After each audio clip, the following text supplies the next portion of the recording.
Wouldn't it be cool if we took the Nissan Altima and reimagined nearly everything in it? Introducing the most innovative Altima ever. Nissan, innovation that excites. Teo released a statement today in reaction to your investigation that said he was duped by someone online. From your reporting on this, and you broke this story, does that add up? Well, you know, I think that my colleague Jack Dickey, who wrote the story with me, and I really sort of went out to not focus on anybody really sort of being the victim or the perpetrator here. Teo's story that he's completely innocent in this doesn't really shake through with us for a few reasons.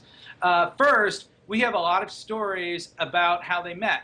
That, you know, she was a student at Stanford and they met after the 2009 football game. And we know that didn't happen. Right, it was supposed to be a face-to-face meeting. Where did that story come from? You know, so there's some responsibility there for that. When Teo said, "I know that I'll see my girlfriend again someday," we know now that they never saw each other in the first place. So what's he referring to when he says "again someday"? ESPN did an interview with Teo after what he said was the death of his girlfriend. I just want to play part of that. You know, I cried, I yelled. I've never felt that way before. This is 6 hours ago. I just found out Grandma passed away, and you take, you know, the love of my life. Last thing she said to me was, "I love you," and that was it. Can you say how you came onto this story? We did receive an email last week that was an anonymous email that said, you know, "I think there's something wrong or weird with Lennay Kekua, and you should check her out."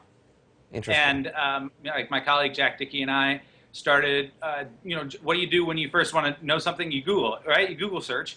And Google searches for Lennay Kekua only showed up articles about her dying and inspiring Manti Te'o. There was no evidence of her, you know, existing in any way other than, you know, after she had allegedly died. And we thought that was a little weird. You know, we called into Stanford. Several articles insisted that she had either been a Stanford student or a Stanford alumna.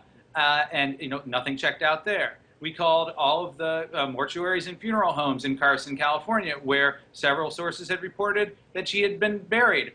They had no information on it.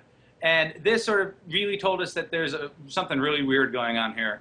And when we finally were able to track back to see all these pictures that had represented Lennay Kekua, and we found the actual alive, doesn't have leukemia, and has never met Manti Te'o person that they belonged to, well, that sort of opened everything up.